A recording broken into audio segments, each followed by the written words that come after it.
So we are starting this day with the lightning talk session.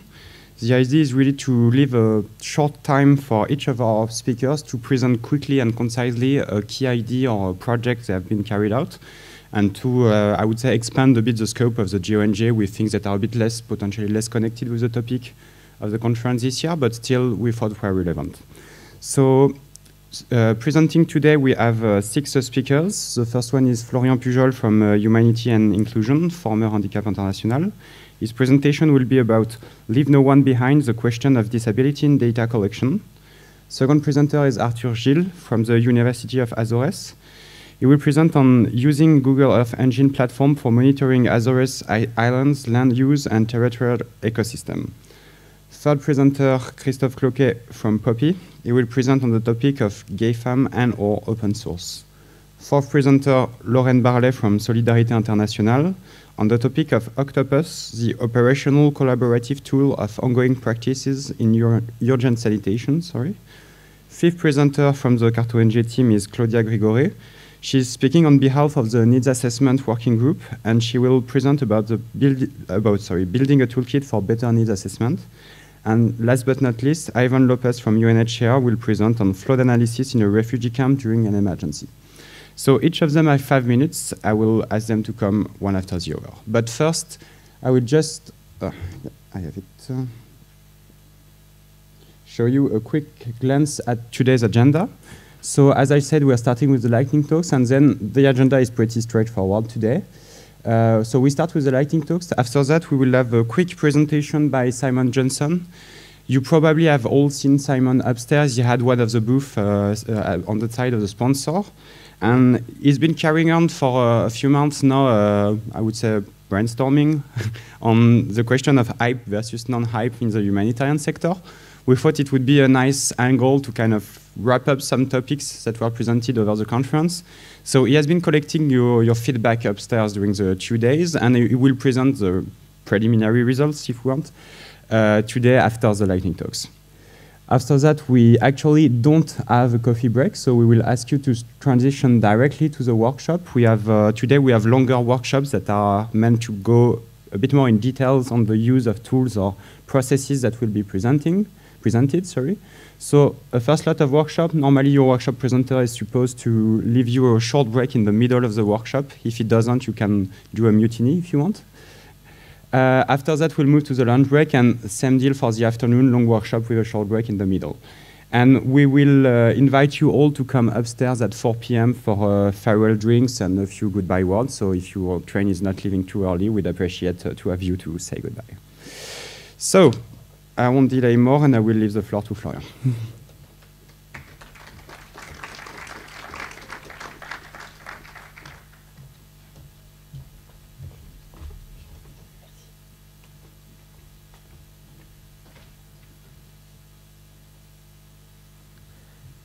Good morning, everybody. So thank you, Martin, for this introduction. I'm Florian Pujol, working at Humanity and Inclusion / Handicap International, and I'm going to talk to you about disability data. So when you are an NGO, may it be humanitarian or development, usually you want to collect data on your beneficiaries, and you want to get some disaggregated data on gender, age, and hopefully disability. Collecting data on gender is quite easy. Usually it's a simple male-female questions. Sometimes you want to add other, but it's not very difficult. Age can be a tiny bit more tricky because you can ask directly for age, you can ask for date of birth, or sometimes you want to go with age categories. But in any case, it's not so difficult. Disability, on the other hand, is much more complex. And if you're thinking about collecting disability data with this question, are you disabled? Yes, no. Please just don't do that. It's not the good way of doing it. So before giving you some hints on how to do it, I'll just remind you very quickly why it is important to collect disability data. So let's imagine you're a project manager and you're organizing a distribution. Some of your beneficiaries are people with disability, and some of them may not be able to access the distribution point. Some of them may not be able to use the items that you are going to distribute. And if you don't think about that, these people will not be included in your response, in your distribution. So, but to have an appropriate answer to these questions, you need to know who these people are. You need to know how many they are. You need to know what are their difficulties actually. And this is why it's very important to collect data on disability. I'm not saying this is going to make your humanitarian answer response more inclusive, but it's the first step on inclusion. Hopefully, the good news is there is a quite easy way of collecting data on disability, and what I'm going to present you is the Washington Group short set of questions. So it's a set of 6 questions that are quite easy. So the first question is, do you have difficulty seeing even if wearing glasses? And then you have 5 other questions that are quite similar on hearing, on walking, on remembering, on self-care, and on communicating.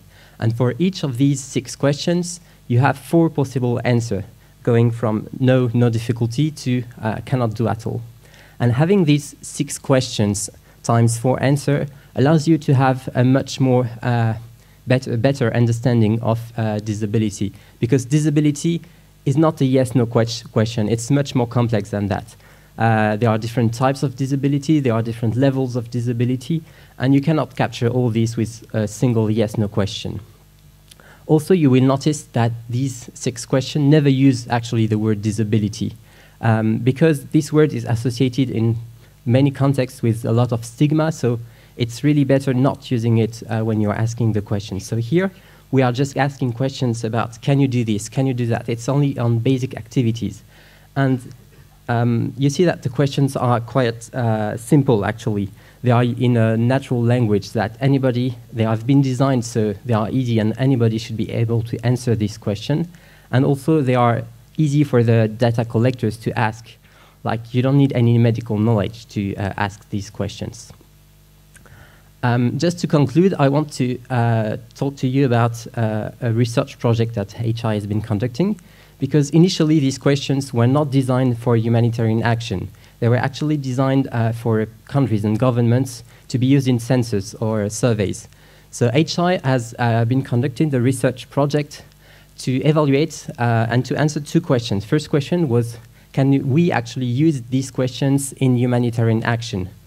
And the answer on that is yes. It's not perfect. There are some limitations, there are some gaps, but usually for most of the purposes, it's good enough. So that is good news. And the second question was about how to use them. What is the best process to collect these data and to analyze them? So I'm not going to give you answers on that because I don't have time. But we have recently published a report that is mentioned here, and you will have the link in the slides. And we are also going to publish soon the full research report. And to conclude, I'd like to say that we are working currently on an e-learning and some training packs. And as soon as they are available, then that should be by the end of the year or maybe January, we will make all these materials available to all NGOs. So you will have some content on that. That's all for me. If you have any questions, if you want to discuss this, I'll be here all day and I'll be happy to answer. Thank you.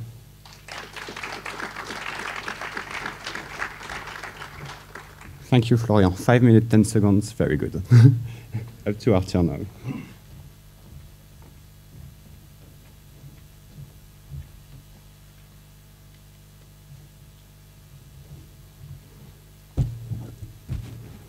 Hello, good morning, everybody. Bonjour à tous. I'm presenting a project that we are developing at the University of the Azores in Portugal. It's using Google Earth Engine for monitoring land use, land cover in these territories. So the outline of this short presentation is quite simple. I will go. So why land use change is so important in the small islands? Because as most of the territory that you are working with, it's a very specific and vulnerable territory, and all the changes are mostly driven by spread of invasive alien species, natural hazards, urban development, and intensification of agriculture activity and livestock raising as well. You can see the Azores archipelago map below, if you don't know it yet. Okay, so why using and why choosing the Google Earth engine for monitoring these territories in small oceanic islands or other territories? Because it's free and powerful web-based tool able to use the most relevant catalogs of remote sensing data like Landsat, Sentinel. It's customizable and allows the user to upload his data to the platform, his own data, GIS, remote sensing data. And it allows to do a lot of processing tasks and visualization tasks with routines that are already available, including machine learning.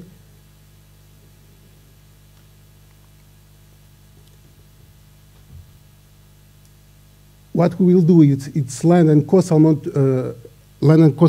monitoring system of these territories, and it's especially important for these territories to make this all coverage of the island.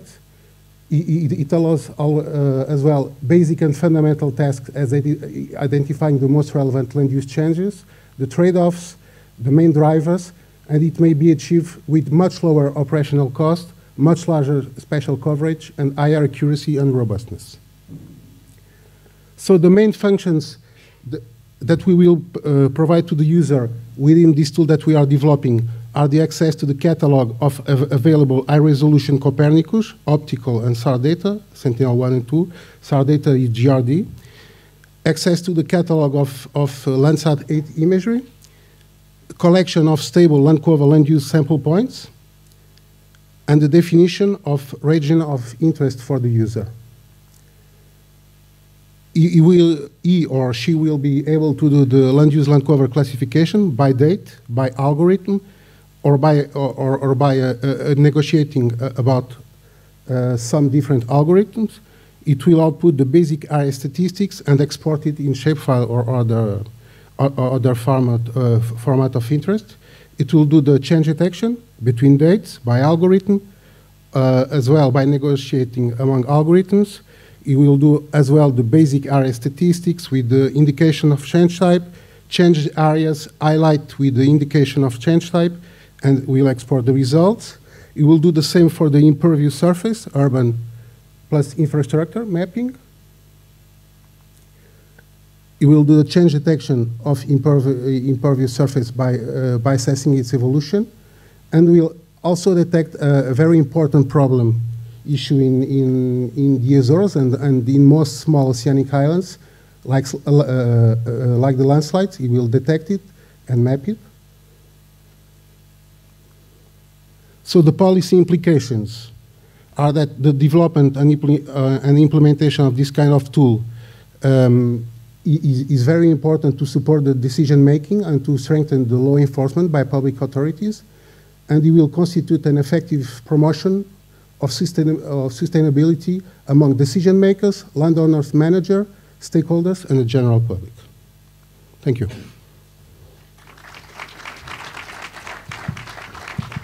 Thank you, Artur.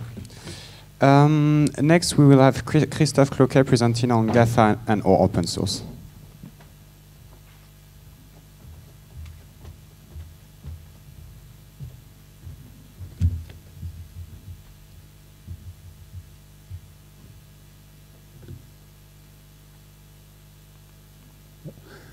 Okay, the question is quite simple. Should I use open source tools or Google, Apple, Amazon, Facebook, or Microsoft tools? And it could deserve a whole research program. And here I will only ask the question and probably or hopefully spark the discussion among you.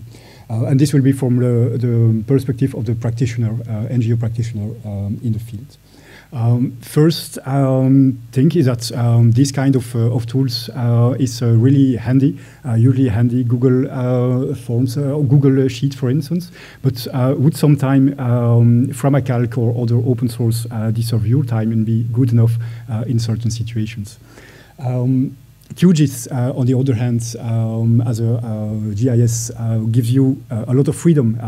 as much as freedom as you want, but would sometimes these kind of tools, Google-based tools, for instance, be good enough in some situations and perhaps life-saving because it's easier to use? Well, I think it's not that easy. Not that easy because there are a lot of things that comes in mind. And first, we need to understand the landscape of software development. Here, only a rough idea. You have open source, which oppose naturally to closed source. But you also have free software in the sense of at no cost, which oppose to paying software. And this does not necessarily overlap with open source. As a subset of open source, you have free software, free then as in free speech, which may or may not be costly. And you also have these GAFAM, which have small overlap also with open source. So that's not that easy. And second, the question is, what is at stake for a lot of stakeholders? And I will pick up two: beneficiaries and users who have a lot of different needs. And some of these needs are well fulfilled by open source. Let's say, for instance, avoid vendor lock-in or low entry price. But others are fulfilled better by commercial software, even software based on open source. Like, for instance, better user experience or service level agreement. You also have some advantage for GAFAM, that's not to explain low entry price or user friendliness, and a lot of other are undecidable just on the basis of what type of software. So why perhaps not to use GAFAM? Then you have two main arguments that you probably have already heard about. That's they decide what they show to you, and they decide how much it costs. How much you pay. But free and open source also have room for improvements. For instance, when you see that there is some gender bias in the GitHub contributors, it also raises some questions. And finally, free and open source software also have costs, either because you need to hire a consultant or because it's time taken on your job. But actually, both worlds are fuzzy. Microsoft sponsors open source initiatives. S3 use GDAL. Google sponsors the Summer Code, and so on. So both need actually each other, and that's interesting. Perhaps a couple of ideas about choice criteria. Well, it will depend probably on your context, scale, and so on. And certainly on your time scale. For tomorrow emergency response, it may be another criteria than on the long term. And it will certainly also depend on your values. But then, for instance, you have also to take into account bias in open source or in closed source or GAFAM. And finally, actually, we are all human, open source, closed source, so perhaps why not both improve both worlds and perhaps put something like fairness above maybe open source or closed source. Thank you. Thank you, Christophe. Laurène?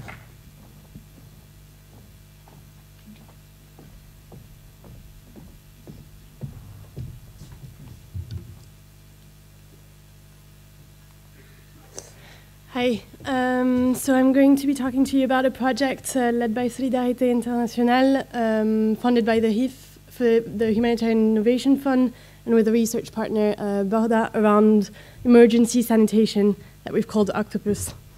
This is also in partnership with the Global Wash Cluster, and the octopus is kind of a wink to them, as that's the animal that they recognize themselves into. So the objectives of the project is to really develop and disseminate guidance in order to facilitate decision making in terms of the selection and the establishment of fecal sludge management, especially for practitioners. What was identified is that there was a lack of guidance in the first stage of the emergency, and so for that we have both a research partner and us as a dissemination partner. So the goal was to identify the driving forces behind decision-making, barriers and motivations, in order to really set up a community of practice and a tool that will enable to quicker decision-making. So some of the barriers that were identified were that anything is usually too time-consuming to use in the first phases, that there's either lack of context-specific or country-specific guidelines, that anything that was done in terms of solutions was usually from previous known experience, rather than, and so anything around innovation or creativity was kind of was inhibited, and that guidance was not always easily accessible.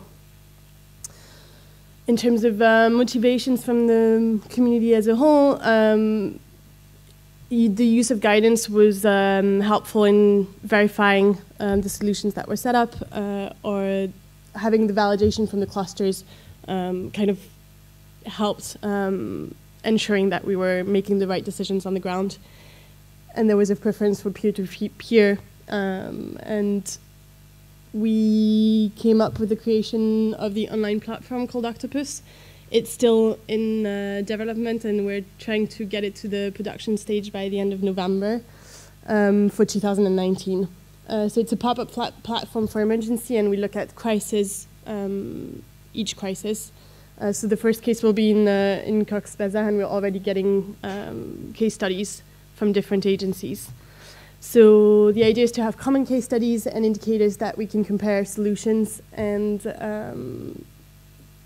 once the crisis will have been identified by the Global WASH cluster, to be able to build knowledge and support the learning process. So that's the examples of how a case study would present, and the indicators that I linked, and other information. It will only work if everyone contributes, and so building that community of practice is going to be the next steps in terms of everybody contributing. So we have the next steps in order to have something launch, an official launch in January 2019. And that is it. Thank you, Laurène. Next, Claudia.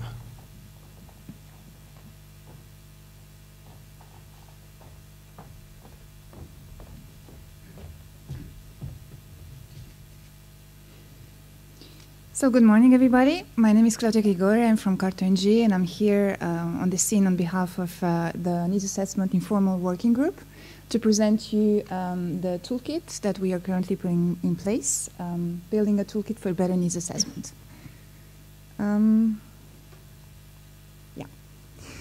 So the humanitarian community aims to conduct needs assessments that are better, faster, and more coordinated.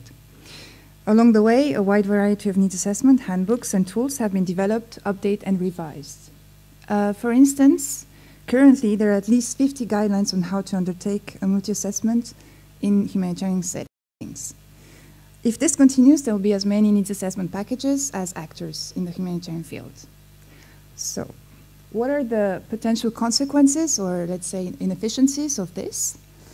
Well, this could be a waste of resources, that in the way that we duplicate some things, some tools and guidelines. The coordination of assessments can be particularly difficult in the way that maybe a guideline will have a different methodology from another, so it's different to coordinate afterwards. It can be challenging for, for practitioners to find what they need. So if they're lucky enough to have a guideline with their organization, well, okay, they're going to use this one. However, if they have a gap in terms of a tool, they will probably not have enough time to look with other organizations whether they have it or not, so it's better to have something more centralized maybe. And also the risk is that bad practices can be replicated, whereas good tools are not as used as they should be. So what is the solution to this? Maybe a coordinated approach towards needs assessment requires a collective toolbox. So keeping that idea in mind, we have, so since the beginning of 2018, a group of like-minded assessment specialists from different humanitarian organizations have started meeting on a regular basis in informal meetings. Those assessment specialists are from the Global Education Cluster, from UNHCR, from GIPS, from OCHA, CartONG, WHO, and IFRC, for example. The objective of those meetings and encounters that we have, we regularly interact in order to identify and address existing gaps through joint tool development, reduce duplication of tool development. So whenever we have a gap, we coordinate, we identify it together, and we coordinate not to maybe two people start working on it at the same time on two different versions. In order to provide access to good practices and to encourage use of similar tools across organizations and operations. Now, how do we do that? What is our approach? Well, the first thing to do is we identify the main ingredients of a standard assessment toolkit, what we call the assessment toolkit architecture. So we have different steps, different phases, etc. And then, once we've done that, each member of the group shares available tools and examples of each step of the assessment toolkit architecture, whether they're public or maybe more internal, and we can more or less make it public. And then, once we've done that, the group identifies the several priority gaps, because, of course, the toolkit that we have in place might not be exhausted. So we identify the gaps, meaning the tools that are required but not available. And once we've done that, finally, the members of the group focus on finding ways to address those gaps and avoid duplication in doing so through informal coordination mainly. So what are our achievements so far? So first one, check. The group has identified the main ingredients of a standard assessment toolkit, the architecture. So this is a Google Doc with a few steps of the architecture in place for you to have a look at it. Then, another check. Each member has shared available tools and examples of each step of the assessment tool architecture. So this is a screenshot of just a few tools that we have shared among ourselves. And once we've done that, we had some discussions in order to identify the several priority gaps, the tools that are required but not available. And a few examples of those are, for example, limited guidance on assessment registry, on joint analysis, and how to engage communities in the assessment process. So this is what our achievements so far. Now let's look at the work in progress. Well, we are currently working on addressing the priority gaps that we have identified, and we are mainly working on two of them. So the first one is the assessment registry. We are currently coordinating in developing it together as a group, an assessment registry analysis tool. Whereas for the joint analysis, GIPS is currently developing a training package on joint analysis that is not public yet, but will soon be. And we know that, as they're also part of our group, we know it. So we are not going to duplicate and try to do the same, and we are probably going to use it afterwards. Now, want to join? We want assessment experts. So it's pretty easy. We want people that are available 24 hours a day, 7 days per week, a full year, and your whole life. It's pretty easy, right? And possible. No, I'm joking. It's a joke, of course. We are cool people. We respect your personal lives and your work. And however, we are highly interested in having people joining us that are engaged in assessment activities, so assessment experts or and that want to actively participate in these informal discussions. Those are informal discussions, and that can contribute resources to the development of additional tools. So now that you have the full picture, if you're interested, I'm here all day with CartONG, so feel free to contact me either afterwards or approach me today. And we can, if you want to join, we can discuss how we can do that, or even if you have questions, feel free to approach me afterwards. Thank you.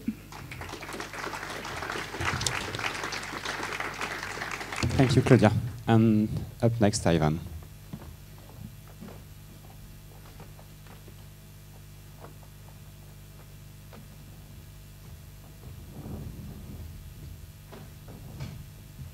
Good morning, everyone. Now that I am the last speaker, I hope I can take more than 5 minutes. Roger that. Okay. So over 600,000 refugees from Rohingya had fled from violence and serious human rights violations from Myanmar to Bangladesh since August 2017. 6 months on and the monsoon season is approaching, bringing floods and landslides. The UNHCR, the government of Bangladesh and partners continue to work under the clock to provide assistance and protection to these refugees, while also providing assistance to the host communities during the influx. The current situation of Bangladesh, we can see here on the map. There are several camp boundaries. These camp boundaries are now most updated. On the 2017, there weren't that many, and in the beginning, there was only one camp boundary, that is the official one, named Kutupalong. Since the influx of the refugees have been increasing, the refugees have been building shelters of their own surrounding the camp, therefore building more camp boundaries.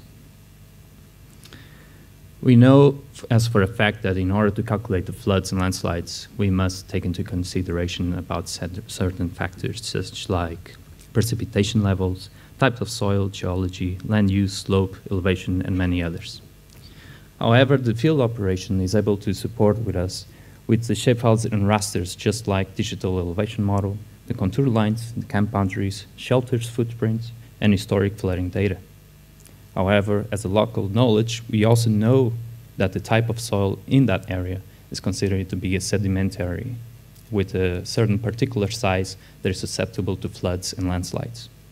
We also know the land use and the infrastructures as regarding to roads, the type of building materials that they are building the shelters, and also the precipitation level as considered around 30 inches.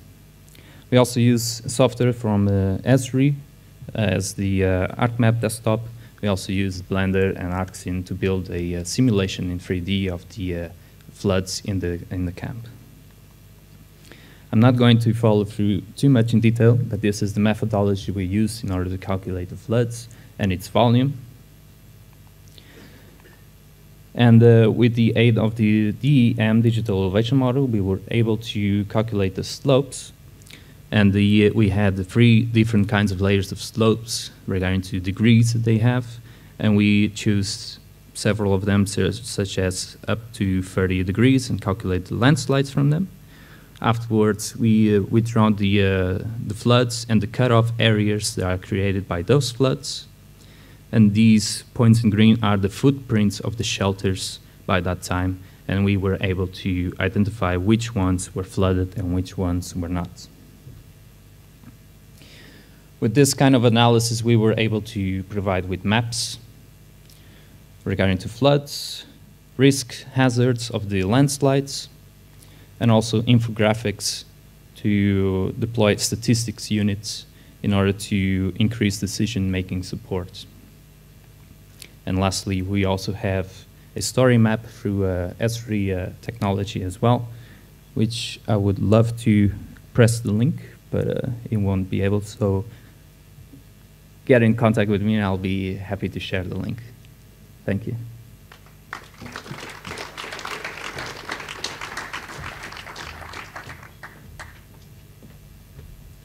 It's not always easy to wrap up, I think, a project or a research study or everything in 5 minutes, so I think we can all give them a round of applause for playing by the rules.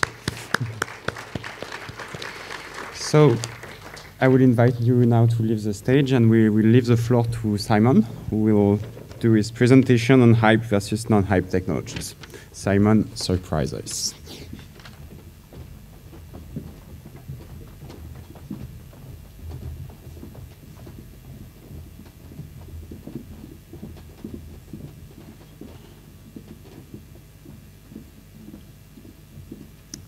Good morning, everyone. For those of you who've been here the last few days, you've probably seen this table. For those who haven't seen it, what I've been asking is, what is the most hyped up, talked about technology, and which of those technologies are actually having impact? So using an incredibly scientific method, we've been putting stickers on pieces of paper.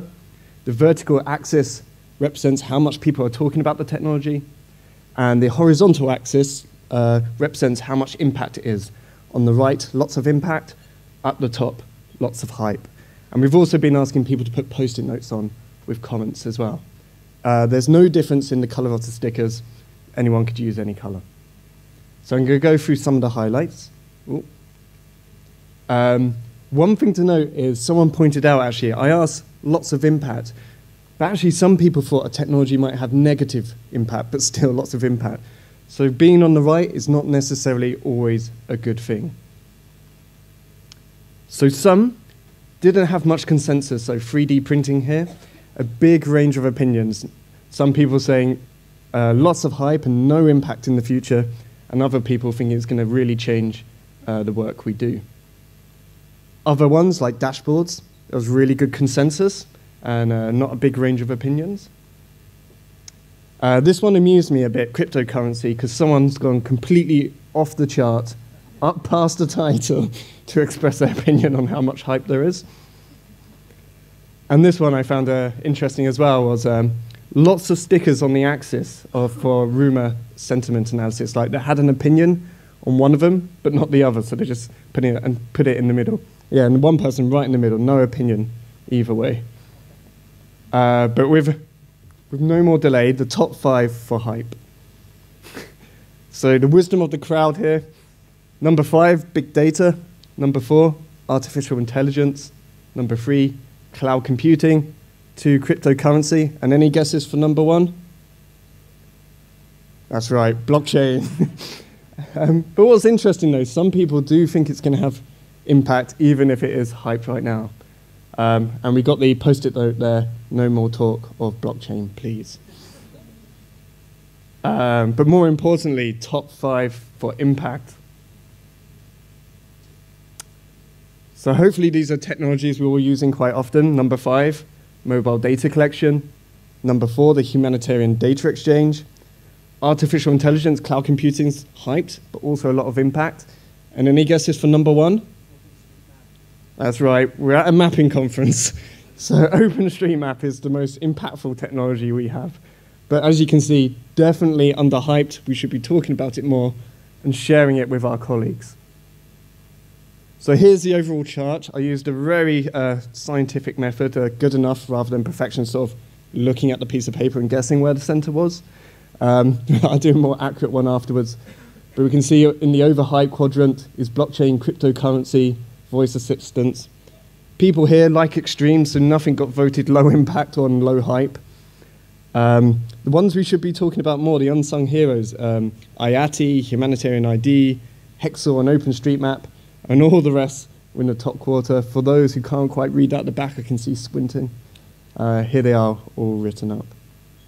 So what I'm going to do is going to take this as a basis and ask a range of people across the sector and do this in a bit more of a scientific, quantitative way.